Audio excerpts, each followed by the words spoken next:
Palavra da Verdade, com Hernandes Dias Lopes. Eu quero partilhar com vocês um texto muito conhecido. Está no Evangelho de Cristo, conforme o relato de Marcos, capítulo 4. Peço que você abra sua Bíblia comigo nesta passagem.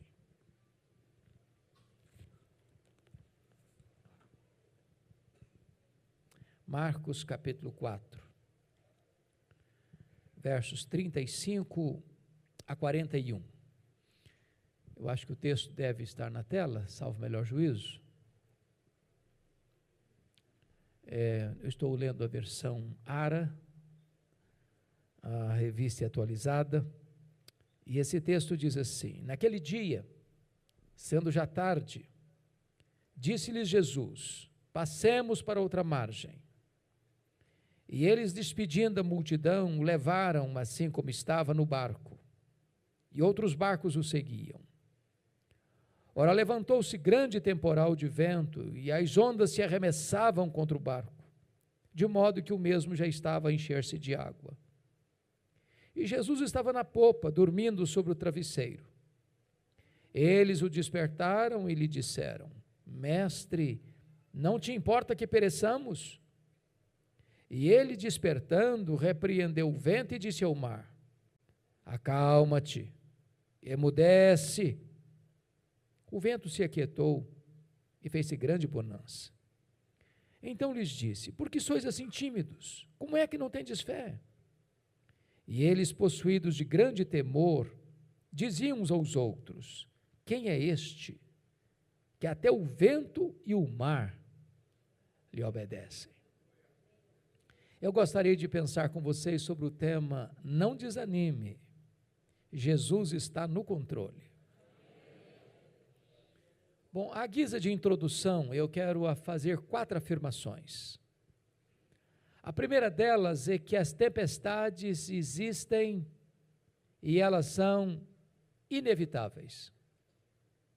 Elas chegam, e chegam para todos, para ricos, pobres, grandes, pequenos, homens, mulheres, jovens e velhos. Chegam para você e para mim. A vida não se desenrola numa estufa. Nós não pisamos tapetes aveludados. Nós não estamos num jardim grinaldado de flores. Vivemos num mundo de dor, de lágrimas, de sofrimento. Esta pandemia provou isso. Pessoas foram atingidas, pessoas morreram, as mais pobres, as mais ricas. O apartamento mais alto, ou a casa mais blindada, não deteve a seta da morte. Um dos fatos mais curiosos nessa pandemia foi que um dos maiores banqueiros do mundo morreu de Covid, e a filha disse algo inusitado. Ela disse que foi mais dramático, é que meu pai, dono de um grande império econômico, morreu por aquilo que é de graça, o ar nos seus pulmões. As tempestades são inevitáveis. Segundo lugar, segunda afirmação, é que as tempestades são também imprevisíveis. Elas chegam de súbito, sem aviso prévio.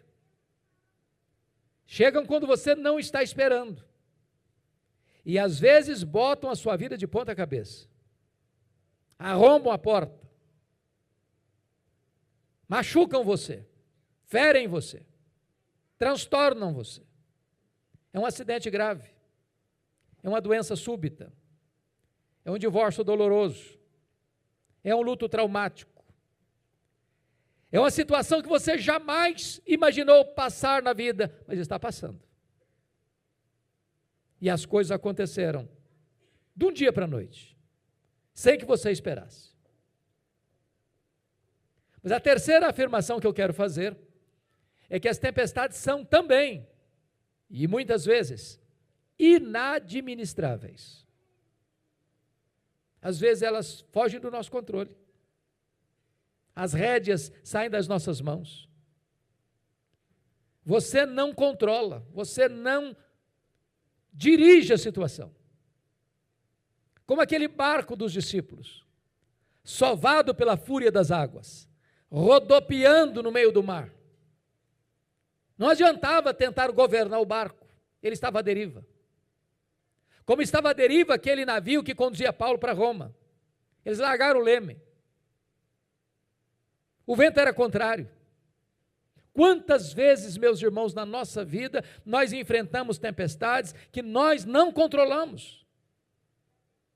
Aquela situação tão doméstica, de repente fica estranha. Aquela pessoa tão amável, de repente fica completamente estranha.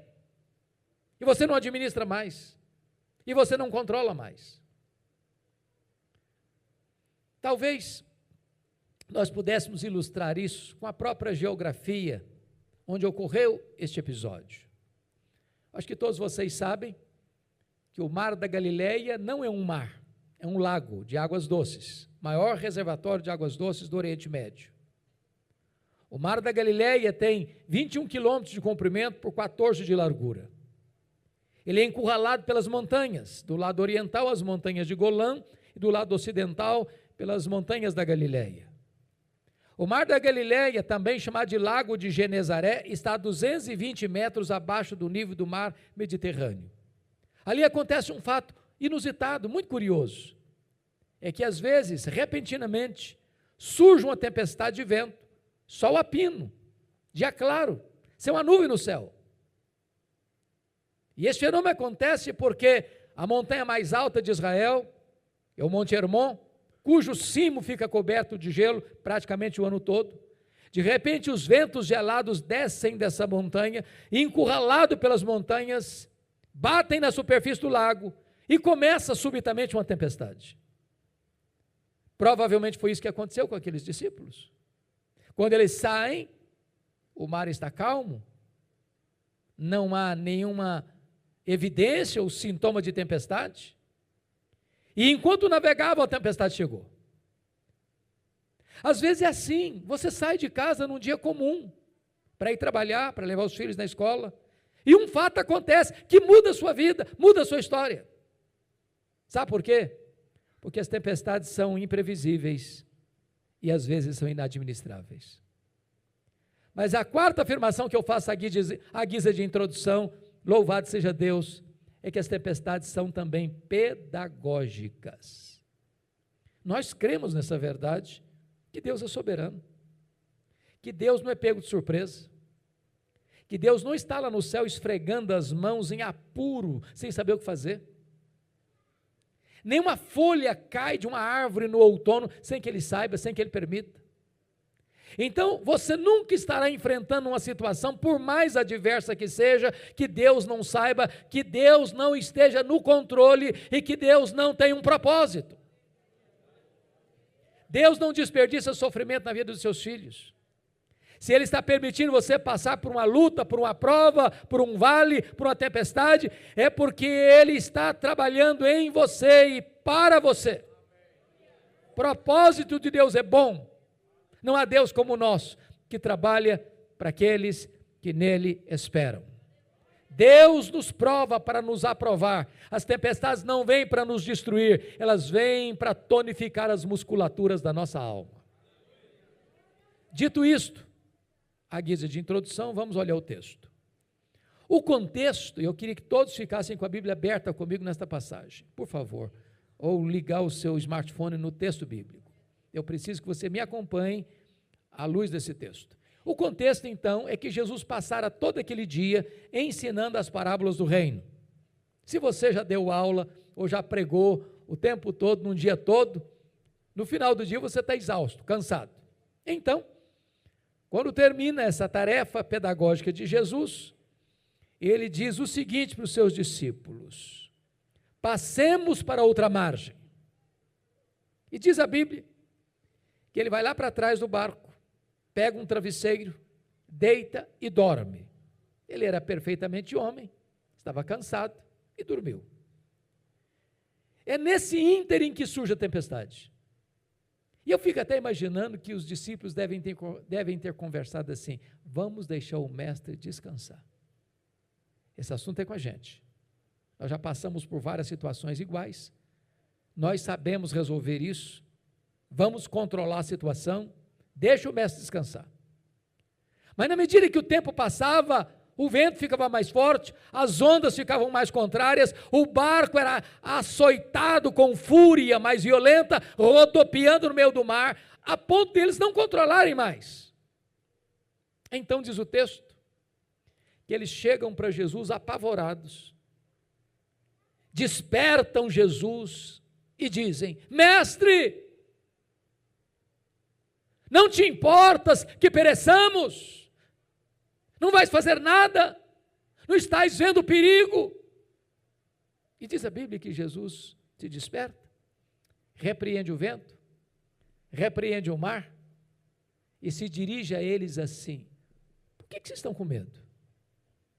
Por que sois assim tímidos? Como é que não tendes fé? E os discípulos então se entreolham, pasmos diante da majestade e do grande milagre que Jesus acabava de operar, que o mar se acalmou como uma fera que recua e silencia. E eles perguntaram uns aos outros assim: mas quem é este que até o vento e o mar lhe obedecem? Se vocês perceberam comigo, todo esse texto está regido por 3 perguntas. A primeira pergunta está aí no versículo de número 38, é a pergunta dos discípulos a Jesus: Mestre, não te importa que pereçamos? A segunda pergunta é de Jesus aos discípulos, está aí no verso 40.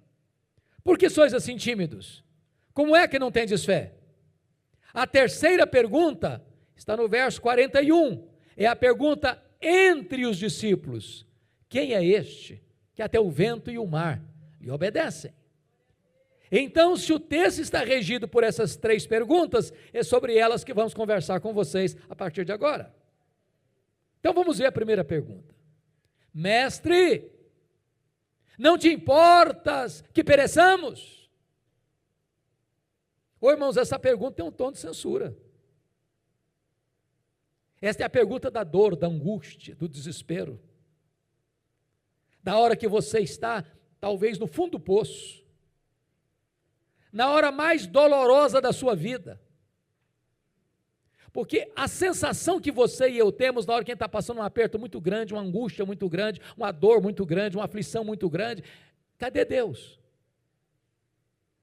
Por que Ele não resolveu isso? Por que essa situação está desse jeito? Por que eu perdi o controle? Por que eu estou sofrendo? Por que a minha dor não cessa? Agora, preste atenção comigo que eles não só perguntam, eles perguntam e censuram ao mesmo tempo. Mestre, não te importas? Não estás vendo? Não vais fazer nada? Vais continuar dormindo?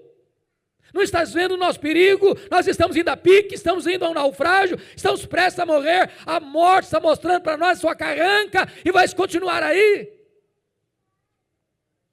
Agora a pergunta é: por que eles estão tão apavorados e censurando Jesus? O que não está bem resolvido na cabeça deles? Primeiro, não está bem resolvido na cabeça deles o fato de Jesus ter dado uma ordem para eles: passemos para outra margem. E eles estariam enfrentando uma tempestade. Irmãos, é fácil entender a tempestade que Deus mandou atrás do Jonas. Fácil. Ele estava indo na direção contrária, desobedecendo. Então, Deus manda a tempestade atrás dele para botá-lo de volta no caminho. Notinha de rodapé: crente desviado é endereço certo e tempestade, viu? Deus vai mandar a tempestade atrás de você.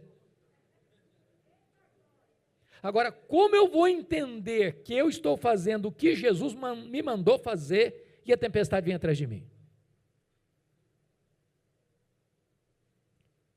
Lembra aquele cântico que a gente cantava desde criancinha? Com Cristo no barco tudo vai muito bem, vai muito bem, vai muito bem. Com Cristo no barco tudo vai muito bem. Só que Jesus estava no barco com eles e o negócio não estava bem nada. Tempestade. Você pergunta, meu Deus, eu sou crente, sou dizimista, vou nas vigílias de oração, santifica a minha vida, leva o Senhor a sério, estou passando essa encrenca toda, essa luta toda, esse drama todo, a tempestade atrás de mim. Não está bem resolvido na cabeça deles isso não, e nem na sua, e nem na minha às vezes. E então a nossa pergunta é essa: mestre, não te importas? Mas eles estão enfrentando um segundo problema. E a urgência do problema, a gravidade do problema, com a demora de Jesus agir. O que Jesus estava fazendo no barco? Dormindo. Quem está dormindo não está nem falando e nem agindo. E tem hora que a gente tem urgência. Tem hora que o calo aperta. Tem hora que a dor pulsa e lateja no nosso peito. Tem hora que você clama, você chora, você sangra e o socorro não vem. Isso é um drama, irmãos. Eu vou lhes dizer que a demora de Deus grita mais alto nos ouvidos da nossa alma que o ruído mais barulhento das circunstâncias mais adversas. Eu acho que o maior drama de Marta, lá em Betânia, foi o fato de ela esperar Jesus, ter a convicção de que Jesus chegaria, e o Lázaro morre, e o Lázaro é sepultado, e Jesus não chega. Quando Jesus chegou, 4 dias depois que ele estava sepultado, olha, vai ao encontro de Jesus, ela nem diz shalom, ela diz: se o senhor estivesse aqui, o meu irmão não teria morrido, só chegou tarde, não adianta mais. Aí Jesus: ô Marta, o teu irmão há de ressurgir. Porque quando ela disse isso, ela conjugou o verbo no passado. Se tu estivesses aqui. Aí Jesus: ele vai ressurgir, Marta. Eu sei, eu sou crente, eu sei que vai ressurgir no último dia. Conjugou o verbo no futuro. Aí Jesus: não, Marta, eu não fui, eu não serei, eu sou a ressurreição e a vida. Eu estou no controle hoje, eu sou o Deus de agora. Eu vou fazer um milagre hoje. A coisa vai mudar hoje.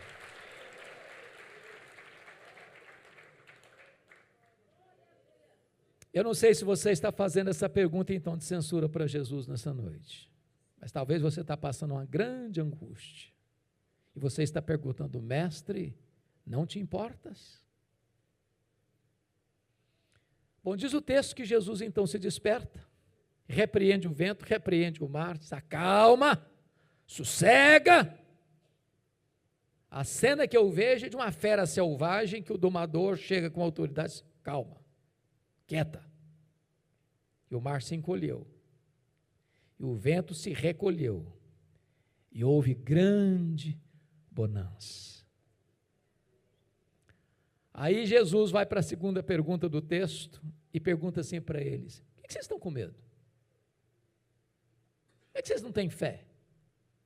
Agora, me permita a pergunta: se você estivesse lá, na mesma circunstância, você estaria com medo?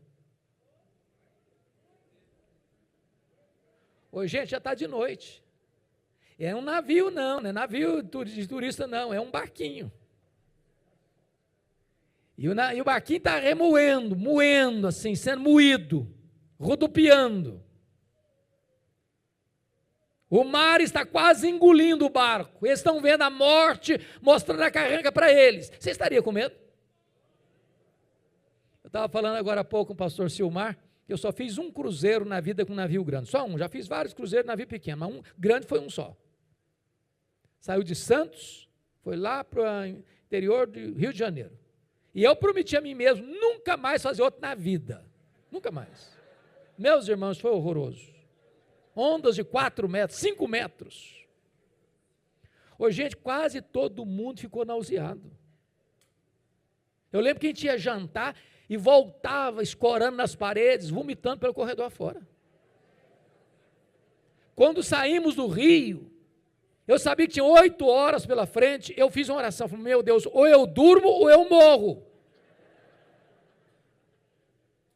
Se você quiser me dar um presente assim, o navio mais chique do mundo, falou: está tudo de graça, vai de graça, eu agradeço, não vou não. Agora, se eu passei medo e terror num navio, imagina um barquinho.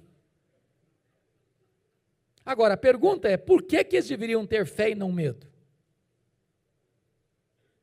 Eu vou lhes dar 4 razões, usando um recurso mnemônico para você memorizar melhor. As 4 razões, começando com a letra P.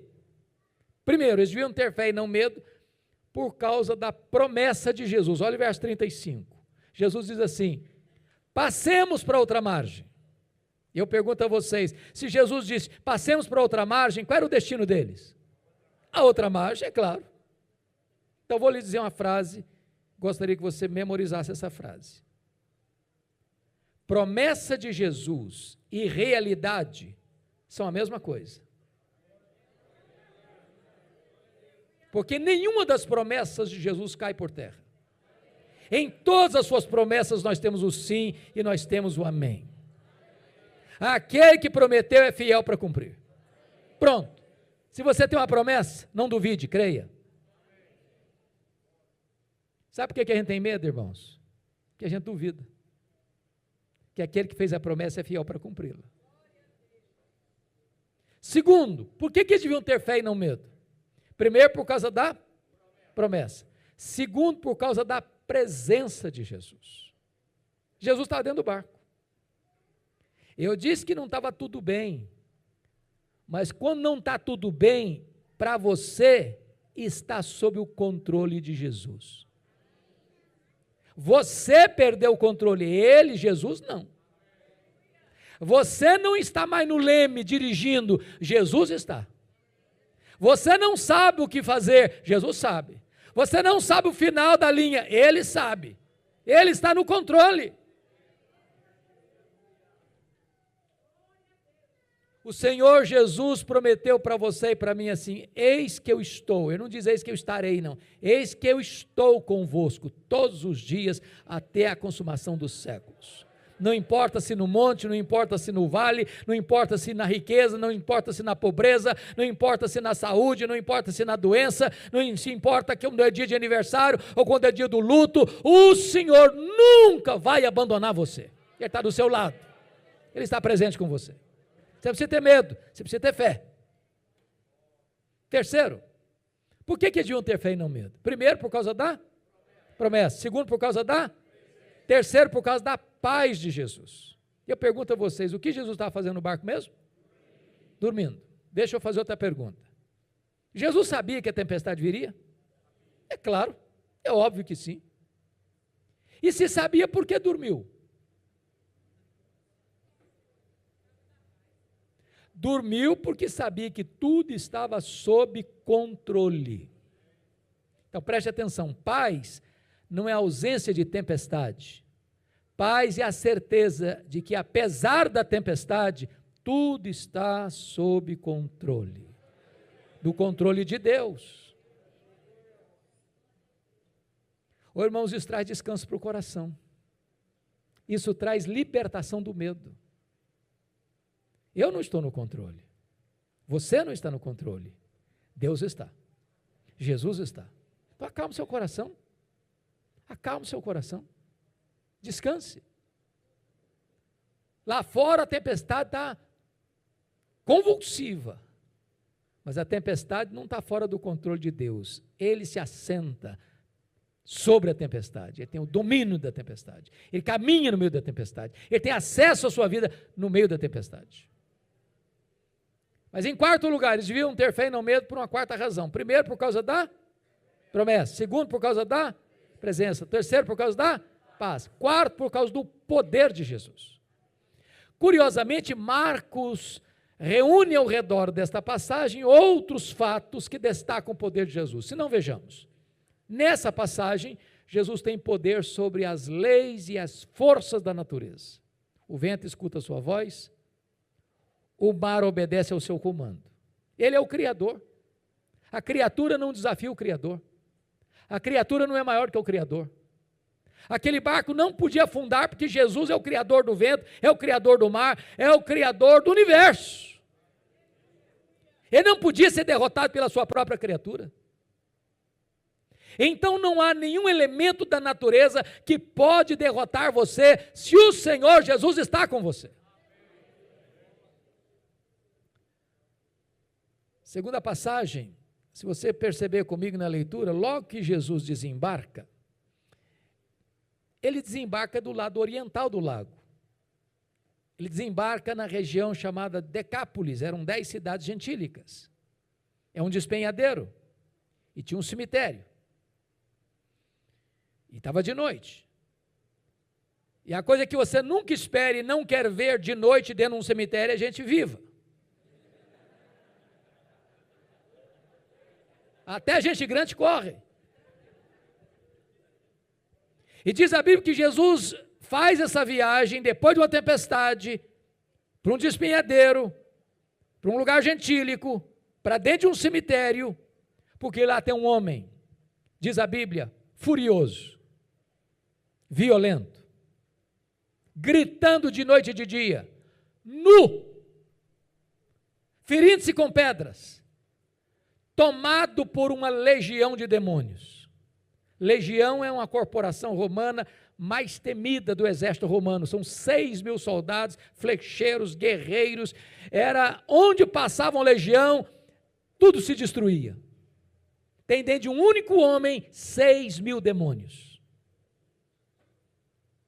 E quando Jesus chega ali, aquele homem corre, se prostra, e Jesus pergunta, qual é o teu nome? Ele respondeu, Legião, porque somos muitos. E diz a Bíblia que Jesus vai para lá exatamente para libertar, para curar, para salvar um homem enjeitado da família, da sociedade, foragido da justiça, porque não tem algema que segure esse homem. Sabe por quê, irmãos? É porque Jesus tem poder sobre os demônios. Ele manda no céu, ele manda na terra e ele manda no inferno. Ele tem todo o poder, ele tem toda a autoridade nos céus e na terra. Mas logo que Jesus desembarca agora do lado ocidental do lago, na região de Cafarnaum, onde ele morava, chega o chefe da sinagoga, tem uma multidão atrás de Jesus, e Jairo, chefe da sinagoga, tem uma filha única, de 12 anos, à beira da morte. Ele chega a Jesus e diz, Senhor, vão comigo lá em casa, vai comigo lá em casa, a minha filha única está à beira da morte, vai, impõe as mãos sobre ela para ela ser curada. E Jesus está indo com Jairo para a casa dele, quando uma mulher anônima, sofrendo há 12 anos uma hemorragia grave, crônica, aquela mulher gastara todo o seu dinheiro com os médicos sem encontrar qualquer resultado no tratamento. E esta mulher pensou, se eu apenas tocar na orla das suas vestes, eu ficarei livre do meu mal. E ela furtivamente, porque ela não podia se apresentar, porque ela era impura, ela não podia nem estar ali no meio das pessoas, tudo que ela botasse a mão ficava impura. Ela toca na orla das vestes de Jesus. E a sua enfermidade é curada na hora. A hemorragia é estancada na hora. E de Jesus saiu virtude. Sabe por quê? Porque Jesus não só tem poder sobre a natureza, não só tem poder sobre os demônios, Jesus tem poder sobre as enfermidades. A última palavra não é da ciência, a última palavra não é da medicina, a última palavra é do Senhor Jesus. A sua causa pode estar perdida, os médicos podem ter dado a sentença, a ciência pode ter jogado a toalha. Se Jesus quiser, Ele cura, Ele levanta, Ele tem todo o poder sobre as enfermidades.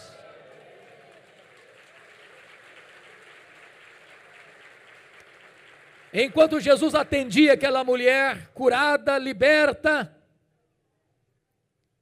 diz a Bíblia que chegam emissários da casa de Jairo e dizem assim para ele, ô Jairo, não incomodes mais o mestre, a tua filha acabou de morrer, filha única, 12 anos. Eu fico imaginando, pastor Silmar, que o mundo caiu na cabeça do Jairo. E Jesus olha para ele, vê o seu semblante abatido e triste, e diz, Jairo, não temas, crê somente. Tem causas que para nós estão perdidas, mas quando colocadas nas mãos de Jesus, Ele diz para você hoje, nessa noite, não tenha medo não, creia somente. O Senhor reverte isso. E Jesus chega na casa de Jairo, tem um coral do desespero, do choro, e entra o sol da ressurreição. E ele põe a mão na menina e diz, Talita cumi, menina, está na hora de levantar. E a morte tem que tirar as suas mãos geladas da menina. E a menina ressuscita. Sabe por quê? Jesus tem poder sobre a natureza, sobre os demônios, sobre as enfermidades, e Jesus tem poder sobre a morte. Ele entrou nas entranhas da morte, arrancou o aguilhão da morte, matou a morte e ressuscitou, inaugurando a imortalidade, e Ele é a ressurreição e a vida. Você não precisa ter medo, você precisa ter fé. Mas agora, amados, nós vamos para o verso 41, porque temos aí a última pergunta. E eu fico imaginando a cena. Depois que Jesus dá essa ordem para o mar: acalma-te, sossega. E o mar vai se acalmando, e o vento vai silenciando. E o barco começa a balançar vagarosamente, eles todos molhados, olhando uns para os outros admirados, e perguntam uns para os outros assim: mas quem é este? Mas quem é este? Que até o vento e o mar lhe obedecem. Que pergunta emblemática. Quem é este? E hoje nós poderíamos responder esta pergunta, dizendo: este é aquele que com o Pai e o Espírito Santo, antes da fundação do mundo, no conselho eterno, planejou o universo e a sua própria vida. Este é aquele que no princípio criou os céus e a terra, porque todas as coisas foram feitas por intermédio dele, e sem ele nada do que foi feito se fez, as coisas visíveis e as invisíveis. Quem é este? Este é aquele que sustenta todas as coisas pela palavra do seu poder. Este é a semente da mulher, que nasceu para esmagar a cabeça da serpente. Este é aquele de quem os patriarcas falaram, para quem os profetas apontaram. Quem é este? Este é aquele que foi simbolizado pelo Cordeiro da Páscoa, cujo sangue vertido, colocado no batente das portas, salvou os primogênitos de Israel da morte no Egito. Quem é este? Ora, este é aquele que foi simbolizado pelo tabernáculo. Este é aquele que foi simbolizado pela Arca da Aliança. Este foi aquele que foi simbolizado pelo que estava dentro da arca, as tábuas da lei, o vaso com maná, a vara seca de Arão que floresceu. Quem é este? Este é aquele que foi simbolizado pelo templo de Israel. Este é aquele que foi simbolizado pela nuvem que conduzia o povo de dia, pela coluna de fogo que conduzia o povo de noite. Este é aquele que foi simbolizado pelo maná que caía do céu e pela água que brotava da rocha. Quem é este? Este é aquele que foi simbolizado pelas festas de Israel. Este é aquele que foi simbolizado pelos sacrifícios que eram feitos no templo. Este é aquele que foi simbolizado pelo sábado. Tudo era sombra dele. Ele é a realidade. Quem é este? Ora, este é o maravilhoso conselheiro, é o Deus forte, é o Pai da eternidade, é o príncipe da paz. Quem é este? Este é a brilhante estrela da manhã, este é o sol da justiça, este é o amado da nossa alma, este é o Senhor, este é o Messias, este é o Salvador. Quem é este? Ora, este é aquele que na plenitude dos tempos nasceu de mulher, nasceu sob a lei para ser o nosso Redentor. Este é o Verbo eterno, pessoal, divino, que se fez carne e habitou entre nós, cheio de graça e de verdade, e vimos a sua glória, glória como do unigênito do Pai. Quem é este?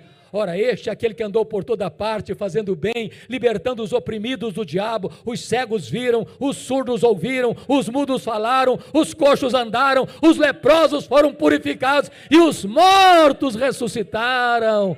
Quem é este?